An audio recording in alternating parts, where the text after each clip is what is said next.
You're watching someone you care about drift away like smoke through your fingers. No dramatic exit, no heated arguments, just silence, cold shoulders, one-word responses. Your instinct screams, do something. Chase harder. Explain more. Fix whatever's broken. But what if I told you that the very act of chasing is what's pushing them further away? What if the secret to drawing people back isn't in what you say or do, but in what you stop doing? Today I'm going to show you the counterintuitive psychology of attraction that most people get completely backwards. Here's what nobody wants to admit. We live in a world obsessed with action, with doing more, saying more, being more available, but real influence, real magnetism, it operates on a completely different frequency. It's not about manipulation or playing games. It's about understanding a fundamental truth about human psychology.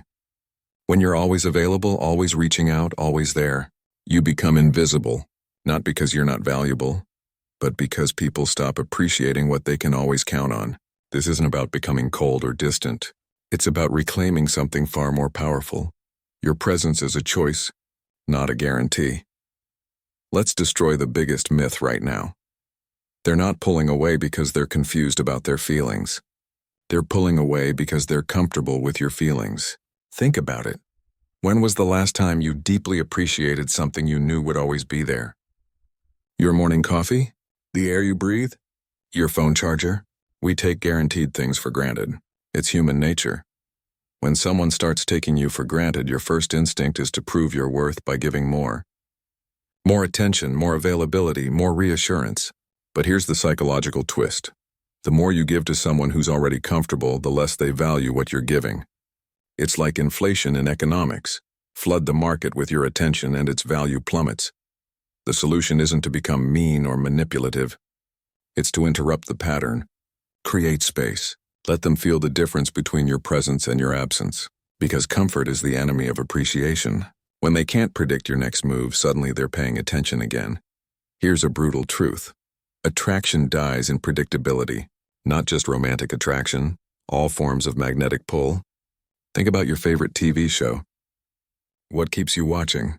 It's not knowing everything that's going to happen. It's the uncertainty, the mystery, the what happens next. But somewhere along the way, we convince ourselves that being an open book is attractive. Always texting first. Always saying yes. Always being the reliable, predictable option. We think this shows love, but it actually shows something else. That we don't value our own time and energy. Mystery isn't about being fake or deceptive. It's about having a life so full and interesting that people can't figure you out completely. It's about being secure enough in yourself that you don't need to explain every move. When you stop being so readily available, you force people to actually think about you instead of just assuming you'll always be there. The most attractive people aren't those who give everything away immediately. They're the ones who reveal themselves gradually, keeping others genuinely curious about what lies beneath the surface. Your energy speaks louder than your words ever could. People can feel your desperation before you even send that text. They can sense your neediness in the way you respond too quickly, react too strongly, or care too much about their every move. But here's what's fascinating. When you shift your energy, when you genuinely stop needing their validation, people feel it immediately. They might not consciously know what's different, but something has changed in the dynamic. The person who was once chasing is now calm, centered, moving forward. This isn't about pretending you don't care while secretly obsessing. That fake energy is just as obvious as desperate energy. This is about actually shifting your focus back to yourself, your goals, your growth. When you stop broadcasting need, you start broadcasting something far more attractive, self-sufficiency. Your silence isn't punishment, it's peace.